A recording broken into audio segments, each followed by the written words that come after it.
Hi, everyone. My name's Martha. I'm the coordinator for the Money Management Center. We're going to be starting in a couple of minutes. We're just getting the presentation ready. But just to start, before I introduce our presenter for today, just wanted to provide a little bit of information about the Money Management Center. So for anybody that's not familiar with the center, we provide a lot of financial literacy content, education to students, staff, faculty on campus. And so today's one of the many webinars that we host throughout the school year. So, we have different topics and not only webinars, but we'll be setting up different events throughout the school year this semester as well. So stay tuned for some of the, different events that we'll have. I'm going to put in the chat box as well the website to our center. So you could utilize our website. We have a YouTube channel with not only this recording for today, but for various different topics that we've had in the past. And then we have the Unleash Money portal that you could utilize 24/7. It's really customized for each student, and it has different financial literacy content, videos, online tools that you could utilize as well. So I'm going to go ahead and put it in the chat box and just right now. But Erica, are we ready?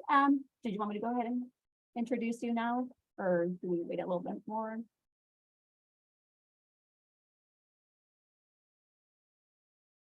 Give me a sec. I'm sending it over now. So we're about ready, just kind of tidying up, doing these last minute things. Perfect. Yeah, so I'm going to go ahead and put in the chat box before we start with Erica. This is the website to our center. So it's there, it's fresnostate.edu /money center. So there you would be able to find just the calendar of events that I mentioned about, webinars. We're going to have some outreach events. We're scheduling more presentations as well. And we have our Unleash Money portal as well. And it'll guide you step by step on how to utilize that with your Fresno State email and password. And again, like I mentioned, you can utilize this anytime. We have our YouTube channel that I mentioned with all the webinar recordings as well. And if you have any questions, people could reach out to us. You could email us or give us a call, but that's our website for everyone.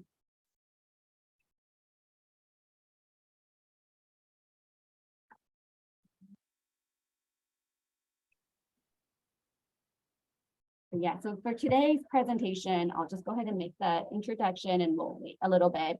But we're very happy to have Erica Contreras from Tri-Counties Bank.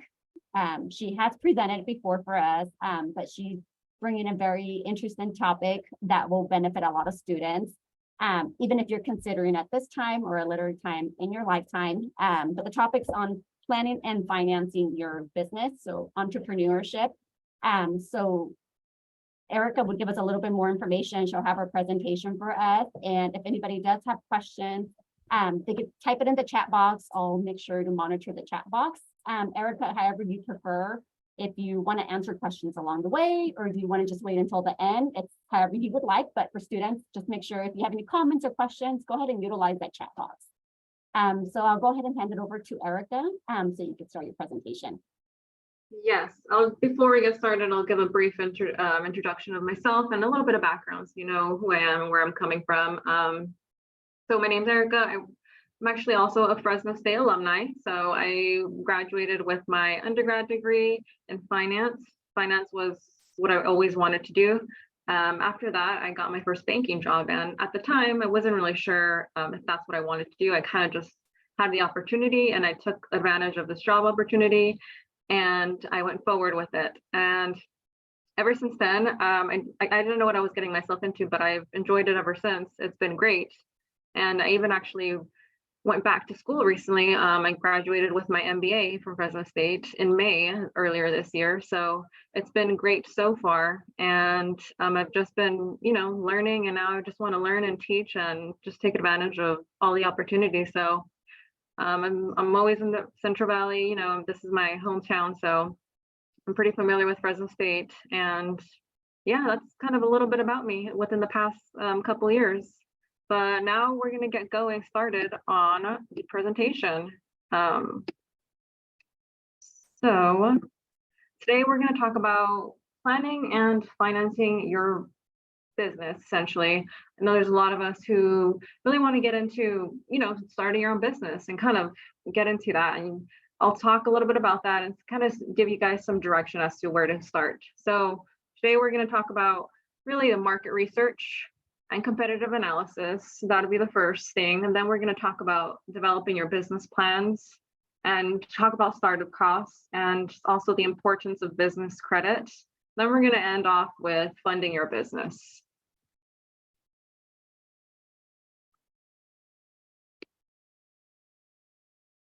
So to start us off, I'm going to use this case study as an example. So meet Maria. So she enjoys baking. She loves baking, and she currently works at a local bakery here in Fresno. But she noticed that a lot of her customers are asking for different baked goods that they don't provide at the bakery.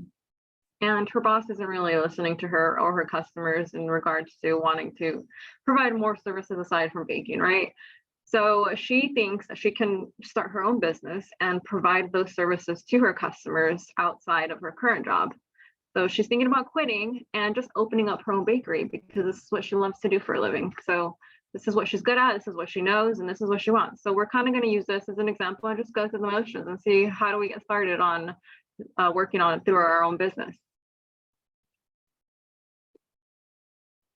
So we're going to start by talking about market research in order to find customers. So that's probably the most key and important thing, is being able to know your customers, understand them, and figure out who they are, develop your target customers. So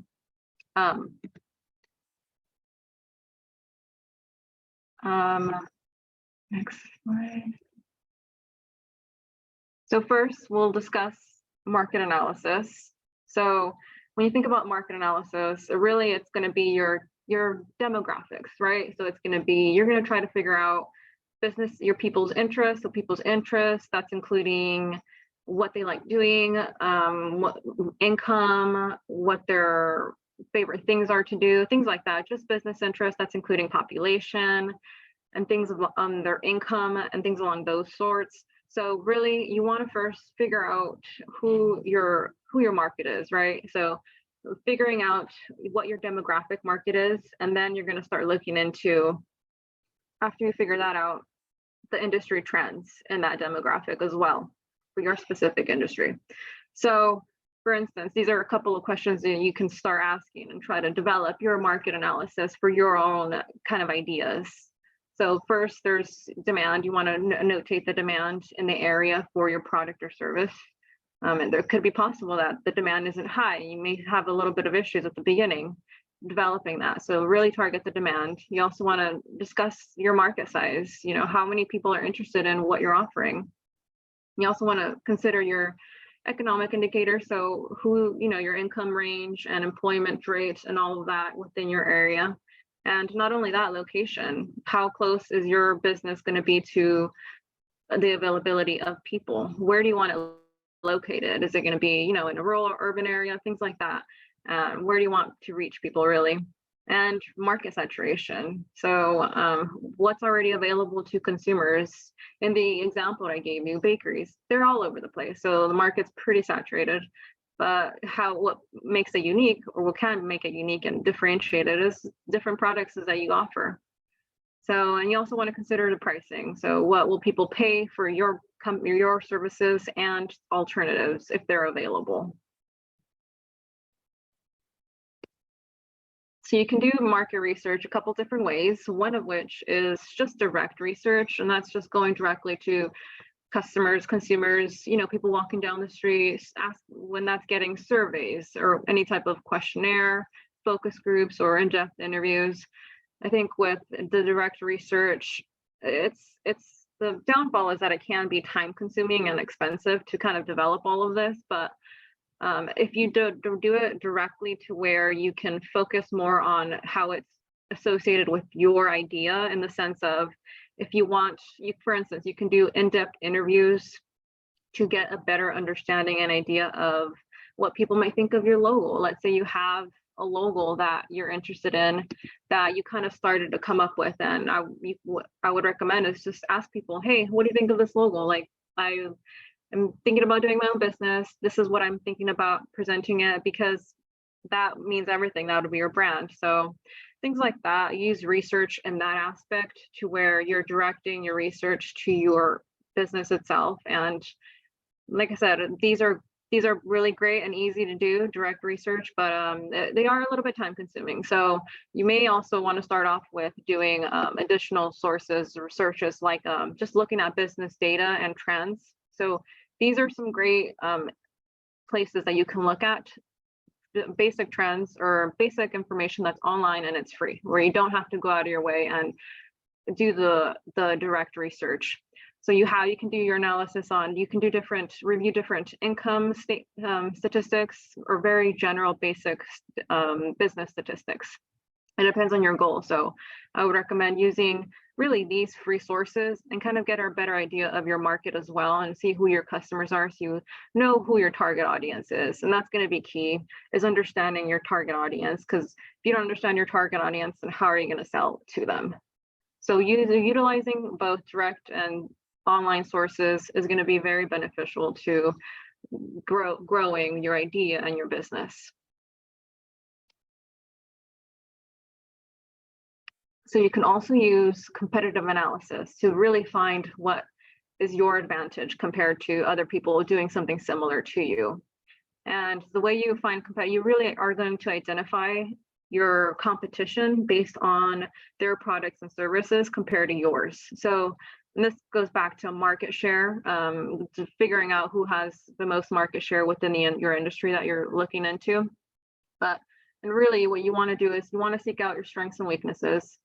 You want to seek out, your opportunities to enter the specific market that you're interested in, and really target your competitors and see the importance of really targeting the market that's going to take away from your competitors, and any barriers that may hinder you to enter the market. You want to recognize those, and even secondary competition, those are also your competitors, even though they may not be your direct competitors. And one thing I would recommend that would actually be very beneficial is using the Porter's 5 model, and which is what we're going to actually go into next.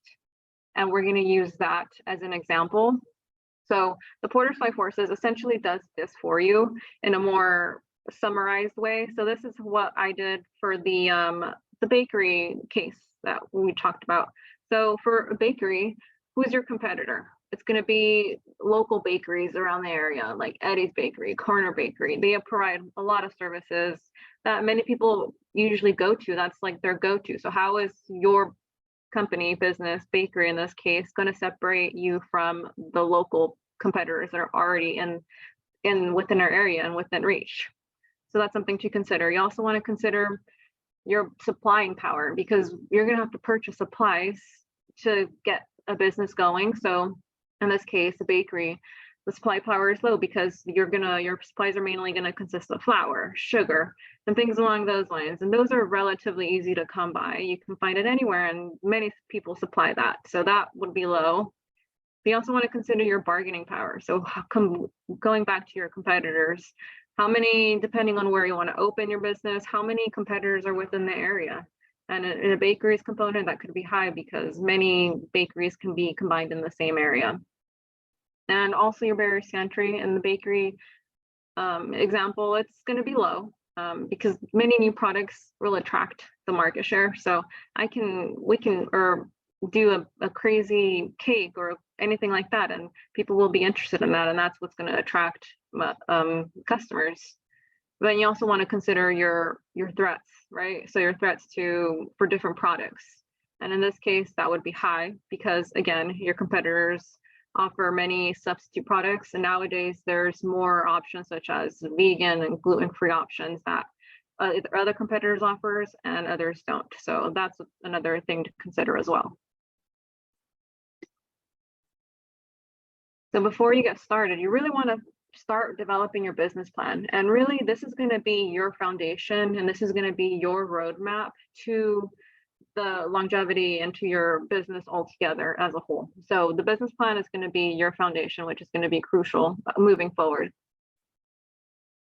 And there's many types of business plans. So there's the lean startup, which this is the example of the lean startup. And this is more of like a simple one-page document. And it's meant to be quick and easy, kind of just look at it and at an easy glance. So you can look at it and you kind of know what we're doing here. So you start off, you know, you want to talk about your problems and solutions. Your solution is going to be your idea. So in this case, the problem is that Maria wanted to meet the what customers want. She wants to meet their demands, and where she's working at, they're not meeting their demands. So her solution is to start her own bakery, and where she can meet the customer demands, and she sees that's going to be helpful.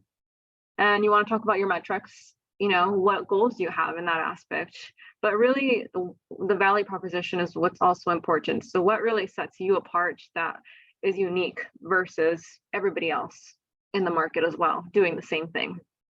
But you also want to consider strengths, your strengths that set you apart as well. So that's going to be a unique advantage to your company. And it could be that your strengths is, maybe it's your personality. Maybe that's what sets you apart, because you can grab people and get them to enjoy your business and want to go to you for business versus a competitor because they don't provide the same kind of service that you do.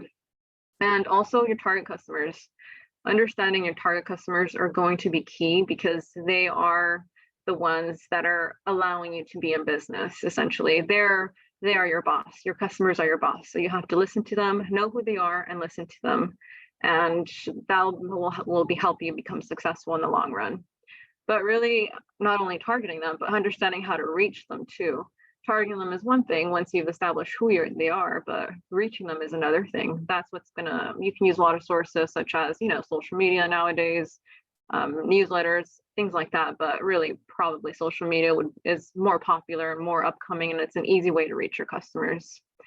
And also the cost structure, that's important, very, very important. I think that understanding your costs and revenue streams is key, because if you don't understand that, you won't be able to pivot. You know, if something is occurring and something, let's say you're losing revenue 1 year, you have to make adjustments for a specific reason. You have to be able to know how to make adjustments moving forward so that doesn't happen in the future and your business doesn't go into failure. So the lean startup is nice for that reason. It's a nice little snapshot. What you can do is start here to start gathering your ideas, but at the end, you want a full business plan. And the full business plan, so the traditional business plan, that's more detail orientated, and it's going to provide a lot more options. So you'll have your executive summary, you know, that's a little bit talking about yourself and why you got started. You'll have your description of the company. So you'll want to know, people want to know who the company is. Your market analysis, you start off with that, obviously, because you want to know who your market is. Your organizational structure, if it's just you, then it's pretty simple. But if you want other people involved, like a partner, you also want to discuss that. Your products, you know, marketing and sales, and that kind of goes hand in hand, your products and marketing.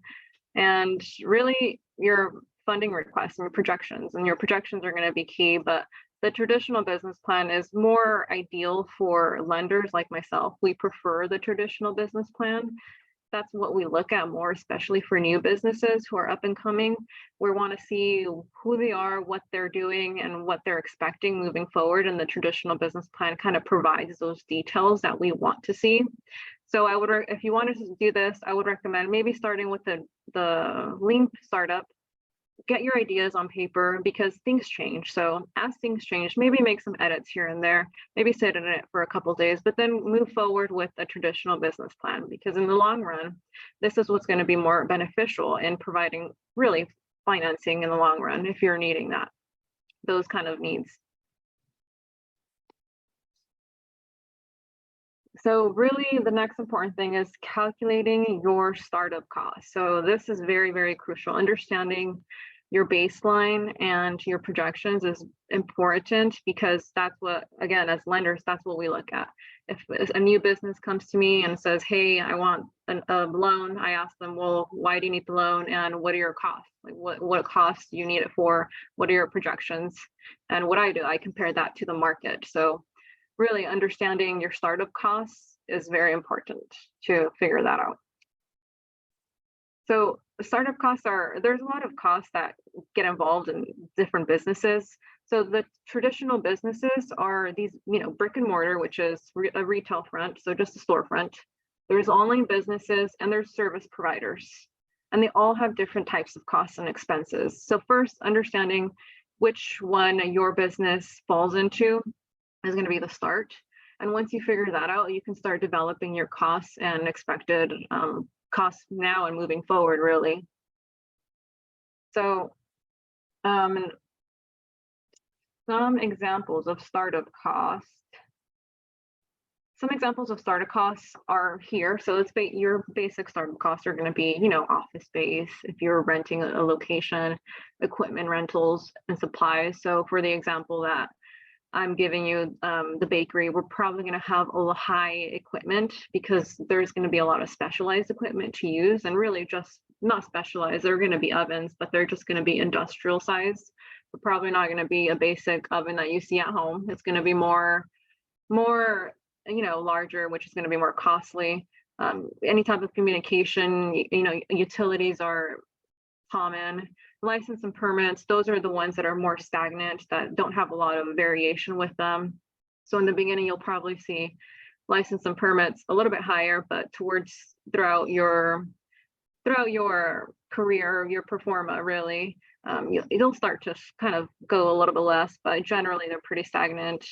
Legal and accounting, that's probably going to be there as well. And most of these startup costs are going to be a little bit higher on your first year, but over time, they'll either gradually stay stagnant or increase as you generate more revenue. So kind of just depends, but these are some of the popular ones. So this is what your starting point will be. And really what you want to do is look at these, start to develop these estimated costs. You can use online sources to develop these startup costs. And that's usually what probably the best way to go about it. And just document that, because if somebody were to look at your expense categories and they said, how did you come up with this number? And if you're guessing, you don't have any backup, then that's kind of not ideal. You want to make sure that you have your online sources, that you've looked at it, because that's what, as a lender, that's what we're looking. We're looking, okay, you're not just throwing numbers onto a paper and saying, this is what I think it's going to cost me. No, we need to figure out, because what we do is we look at, like I said, we compare it to the market and see, well, how other people in that same industry are doing with costs. Like, does it make sense? Does it not make sense? And if it doesn't make sense, then we will go back and be like, this projection pro forma is not correct. Like, you need to revise this or look into this closer. So it's important to understand your costs and recognize your expected costs that are going to remain the same, and your variable costs that may change year over year, or that won't be there consistently. So that would be, so here's the pro forma that I developed for the bakery example. So in the bakery, Maria's expected her first year to have gross sales of 120,000, and her assumptions are that it's going to increase by 10%.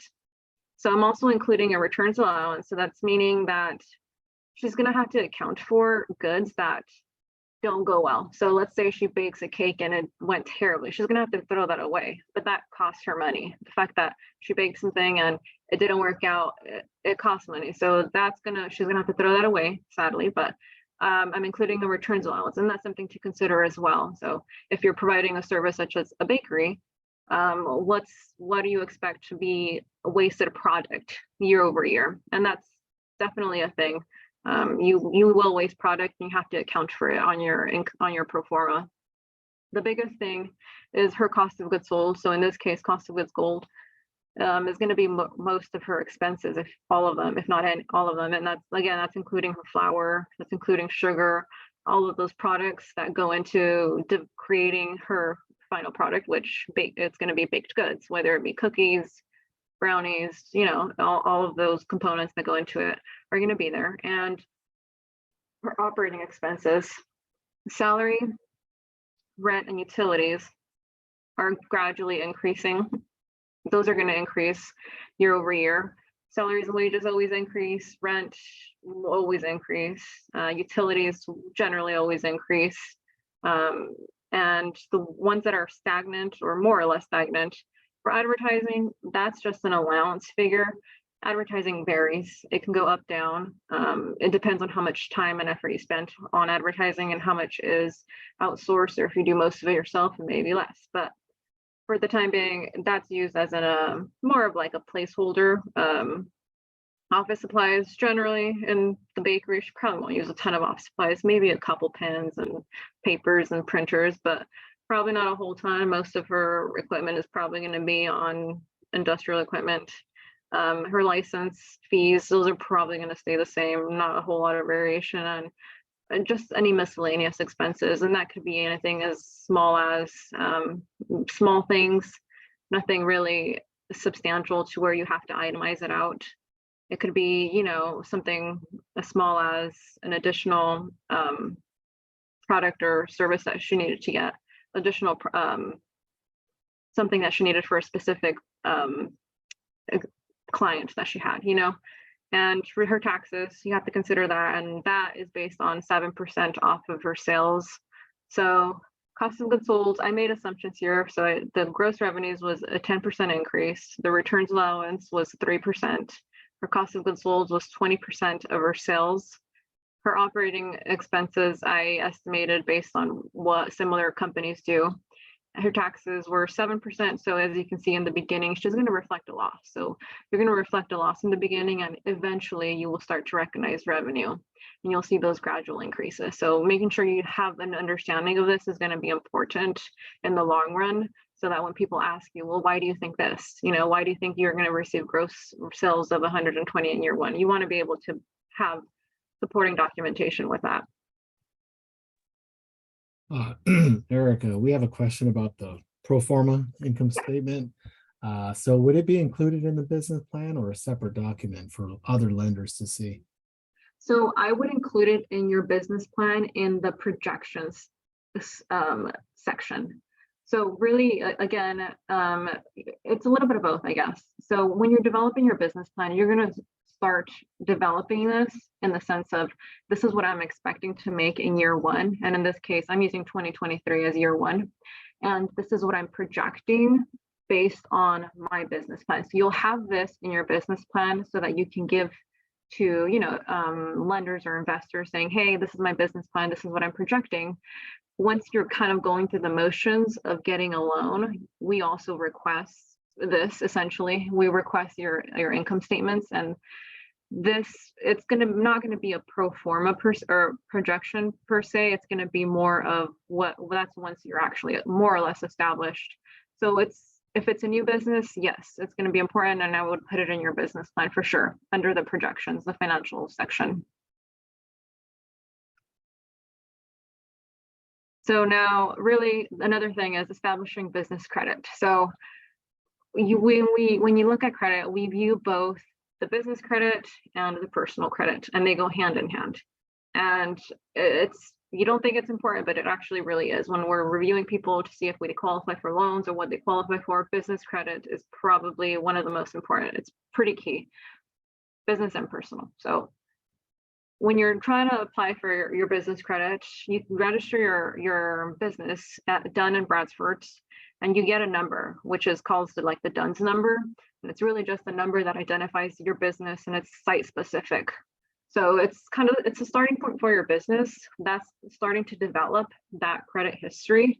The problem with new businesses is that when you first start it, usually when we pull them, it shows little to no credit history. It'll show zero, like no trades, no nothing. So you want to start developing that credit, because that's what lenders look at. We'll look at the business credit and see what accounts you have open, which ones you've paid, which ones you haven't paid, and why if you haven't, things like that. So this Duns and Brads is going to start developing your credit file. So it's going to start developing your filmographic data. That's going to be your personal data, and it's also going to be developing your corporate data. So which companies are you related to, and your scores and ratings. So we look at everything. We'll look at the business score. Like I said, we want to make sure if they're new businesses, usually their credit score is low, and it's kind of expected. So it's not necessarily a no, like an automatic no, we're not going to be doing business with you, but what's expected. But it's important to start developing that history, that credit history in the long run. The more established you are, the more it'll just go up, and it'll kind of does its own thing at that point. So really, it's important to, once you establish it or start it, monitor it, check it consistently. There are times where things happen in your credit report that you need to argue, or not argue, but you need to dispute with them.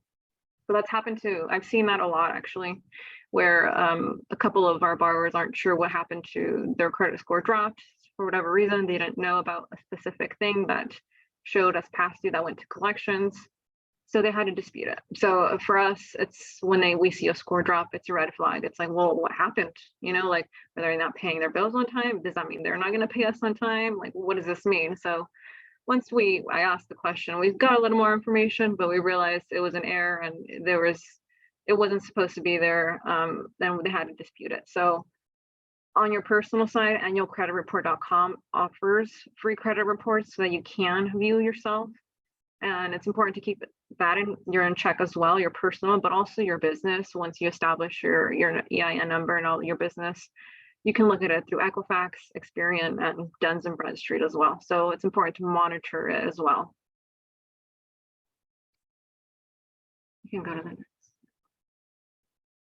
So in the beginning, your credit score is very limited. So you're not going to have a lot of history, especially if it's a new business. And you want to make sure that you're doing the best you can to establish. So here are some tips with people who have limited credit history, and really they're pretty simple and basic and straightforward. And it's going to start by finding products that build your credit history responsibly. So, obviously store credit cards can help out so long as you don't have a ton of debt and you pay them off in a reasonable time. But that's going to help to start creating that history to where that's what we want to see essentially. You can also report rent. Another tip is reporting rent or other non-traditional payments to credit companies. And if you show that you're consistent there, that is also helpful there, showing consistent making those payments. And you can also access and take steps to correct errors. So as I mentioned in the example, that customer who I was helping out, they had an error in their credit report and they weren't aware of it, and they had to go through the motions.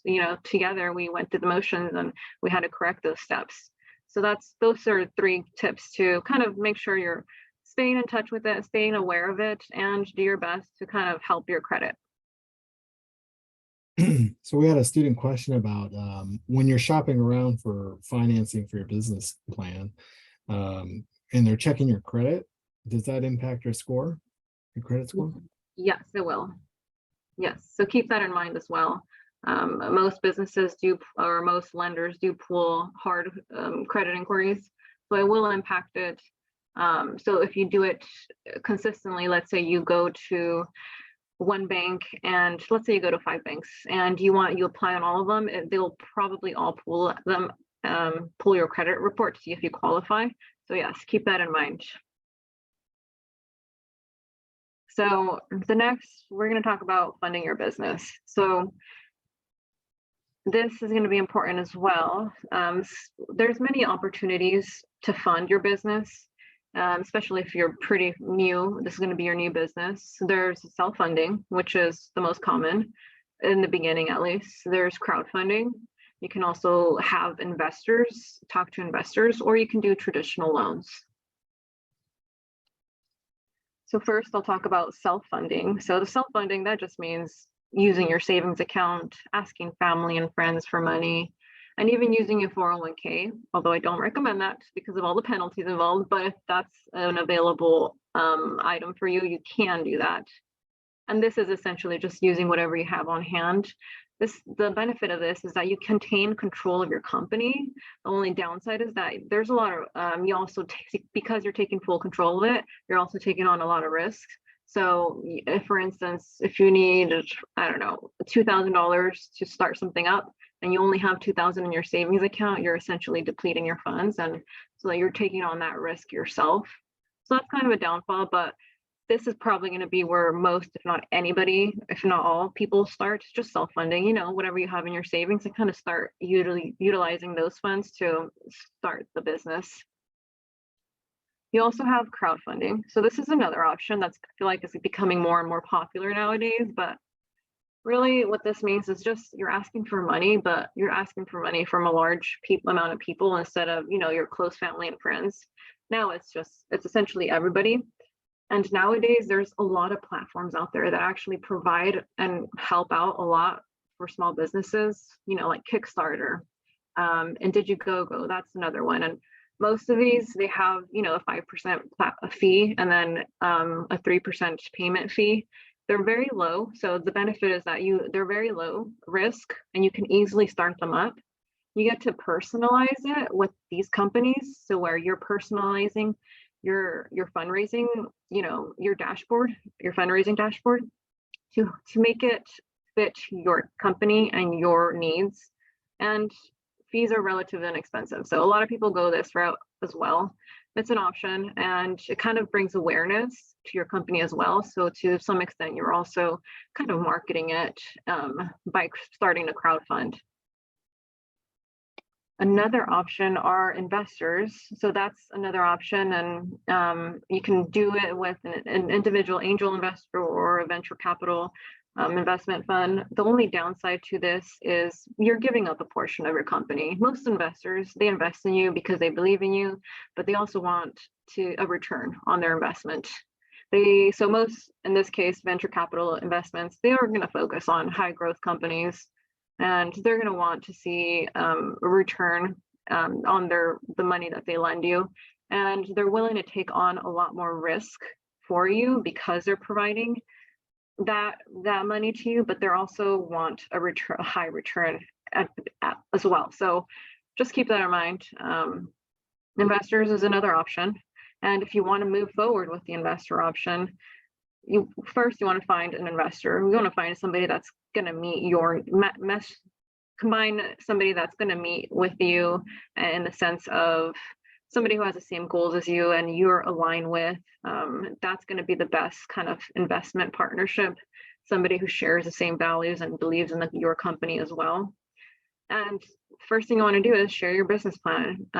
Let them know, this is what I want to do, this is my goal, this is my plan. And if they want to move forward, they'll go through the due diligence and they're going to review everything. They'll review your plan, they'll review the industry, they'll review, you know, what's the expected returns, and they'll talk to you. You guys can work out terms, and that's when the investment occurs. So that's an option. The next option is loans. This is the fun one for me. I love loans. Loans are a great option as well. So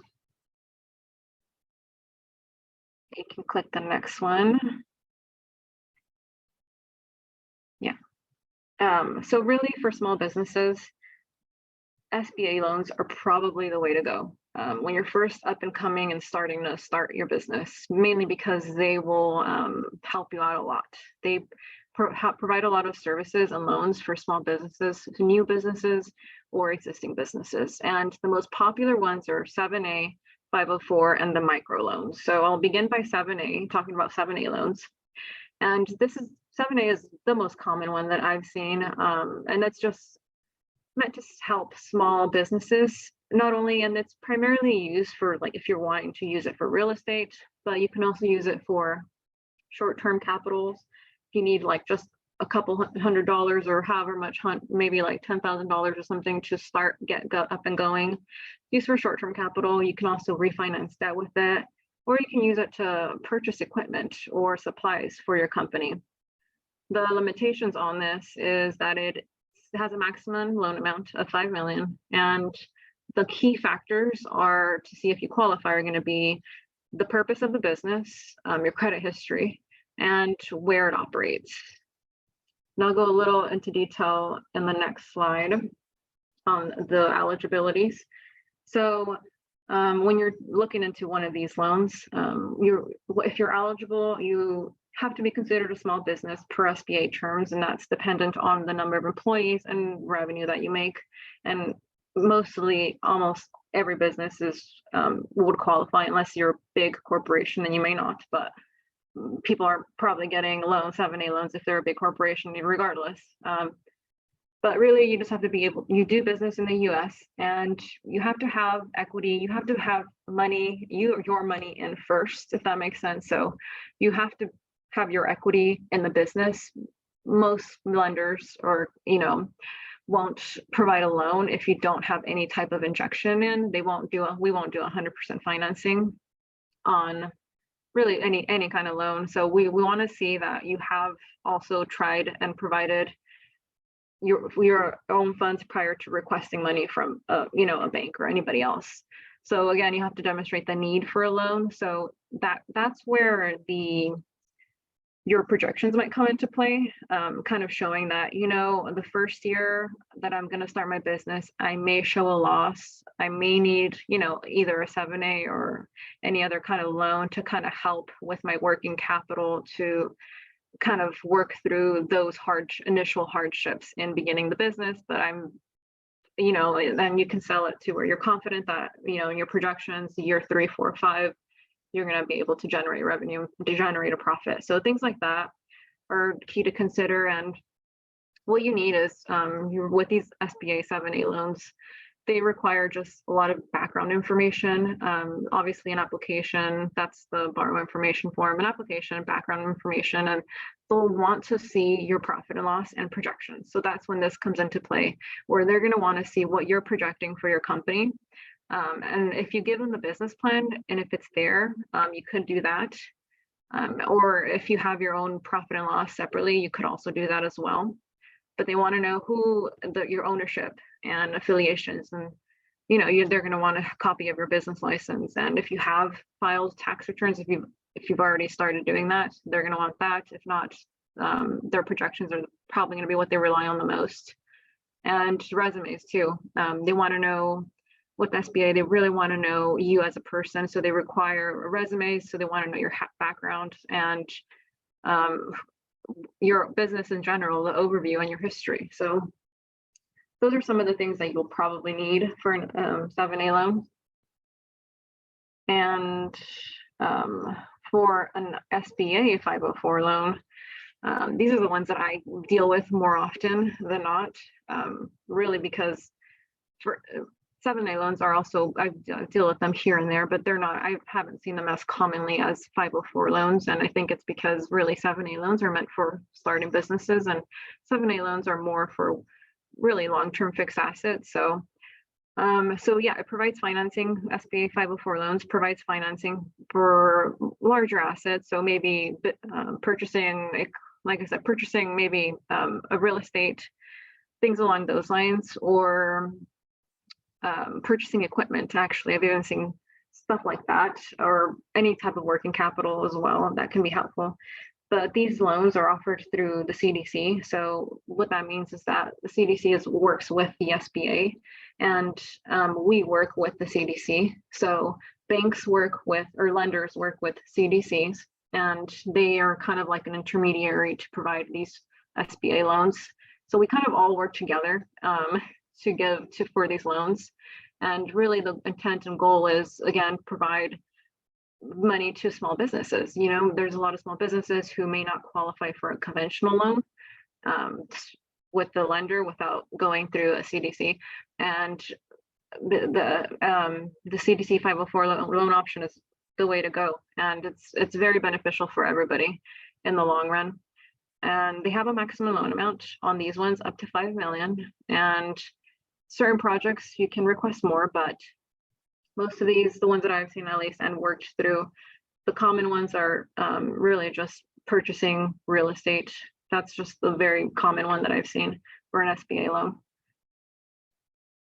A 504 loan, yes. So next, if you qualify, the requirements are very straightforward as well. You just have to be a for-profit business, no nonprofits, a tangible net worth of less than 15 million, which mostly everybody qualifies, again, unless you're a big corporation, then you won't qualify. But you have to have an average income of less than 5 million, which generally many people qualify for this type of loan. But you have to work through your CDC, so a certified development company, to request these loans, and that's when they bring in the lender into play. So that's when we all kind of work together to move forward with providing these types of loans. So they're pretty neat.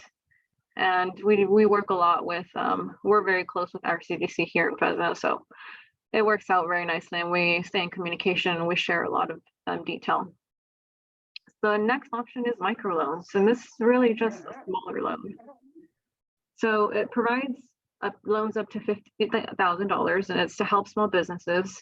The average that they've provided is about 13 million.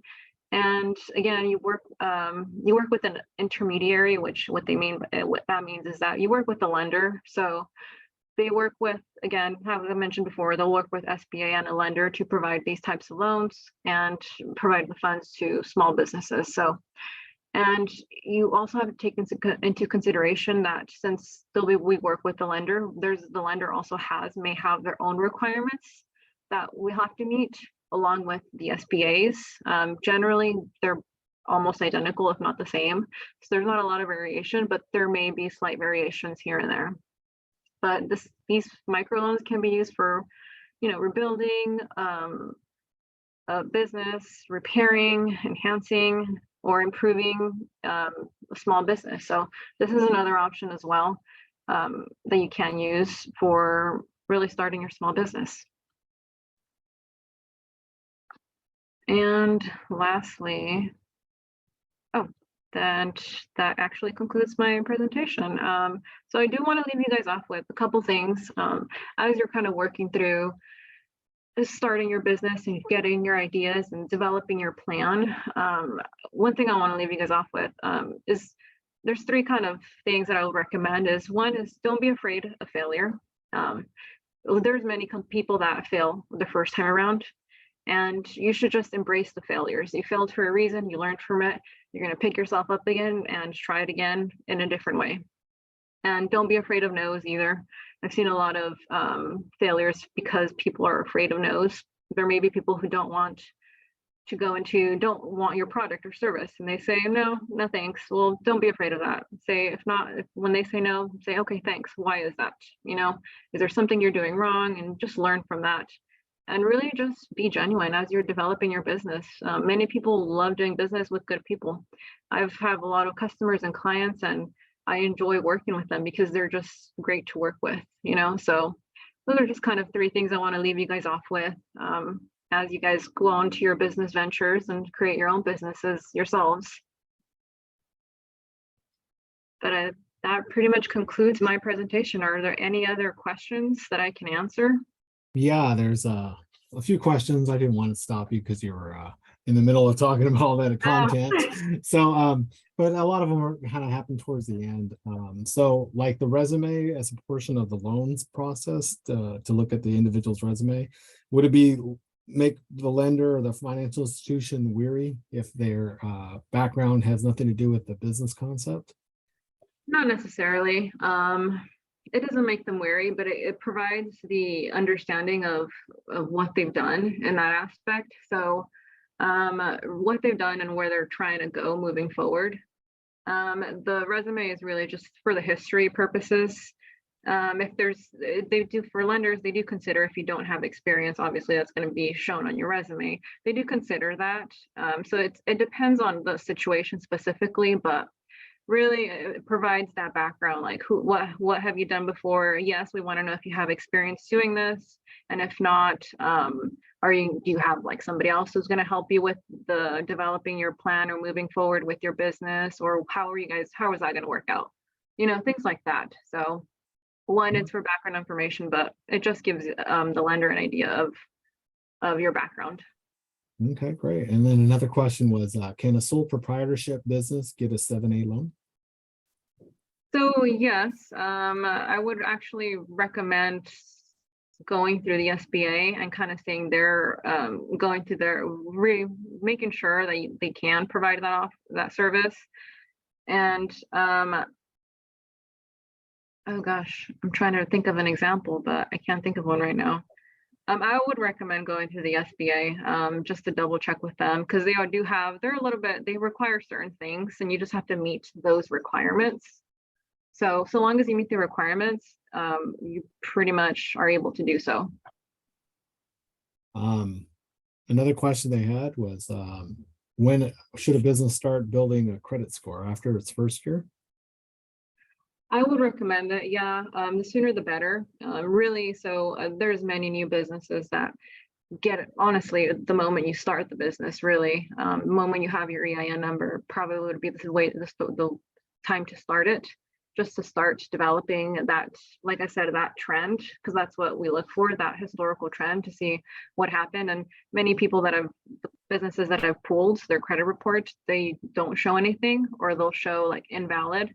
So it just makes it a little harder, to where I have to spend a little bit more time. So the sooner the better. So as soon as you start your business, that would be ideal. Okay, and then, wow, they keep asking a lot of questions. There's a lot of people hanging on and want to talk to you. Yeah, let's see, should the business plan to develop equity start with investing in stocks, building a business, then invest in real estate? I don't know. Should the plan to develop equity start with investing in stocks, building a business, then invest in real estate? I don't know what they were asking exactly. Okay. What do you think? It's in the Q&A if you want to read it. Okay, let me read that. That's kind of okay. People want to know if they can get your email if they have questions. Oh yeah, for sure. I will. You can type it in the chat if you'd like. I will put it in the chat. I'm kind of reading. I'll type that right now, and I'm going to go back to that one question. Yeah, it's kind of I think they responded right now. Yeah, generating money or something. Anyway, okay. And then obviously they want a copy of your PowerPoint, but this has been recorded, so you can go online and watch after the recording this PowerPoint. So it'll be on the Money Management Center's website, YouTube channel. So just visit the center's website. Okay, and I'm just gonna try to answer this question. Should the plan to develop equity start with invest? So I'm not really sure what the question was, but I would say you can generate money as however you can. The stocks is an option. That's not really, I guess, a long-term solution. But I guess that's kind of that's a way to start. Gosh. There's something about a DUNS number. Does an organization have to have a DUNS number in order to get a loan from a bank? Not necessarily, but it does help out with history. Again, the DUNS number is what's going to establish your credit file. So that's like a beginning. And really what we look at, we'll pull a lot of information, but your EIN is what's going to pull the information, your actual credit report, or what we call, well, it's tied to like a DUNS number. So it's kind of goes hand in hand. Does that make sense? There's another Q&A question. Once an EIN is received, I'm reading through it now. It says once an EIN is received. I know things just kind of pop up and disappear. I'm like, wait, what happened? Once one wanting to pull a business credit card, will a personal credit? So we'll pull both. When you're looking for a loan, we'll pull both the personal and business. So if it's a new business and you don't have credit history, then your personal is going to support that. So yes, to answer your question, it goes hand in hand. So we look at both and we take both into consideration. All right. Well, I think we answered all the questions and you put your email in the chat. So thank you so much for making yourself available.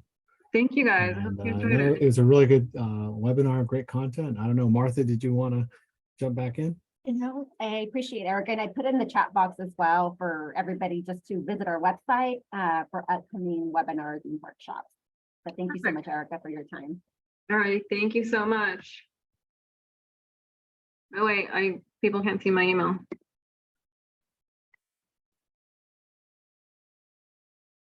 The reason why they can't see it's because here, I'll send it to everyone. You send it to just us, the host, and Oh, there you go. I'll send I it to was gonna say, everybody. So now I everybody didn't should have an see it. option. It's okay. All right. Well, thank you, everyone. Thanks for attending up. We got a nice thank you as well. Thank you, guys. All right. Have a great afternoon, everyone. Thank you so much, Erica, and Tri-Counties Bank.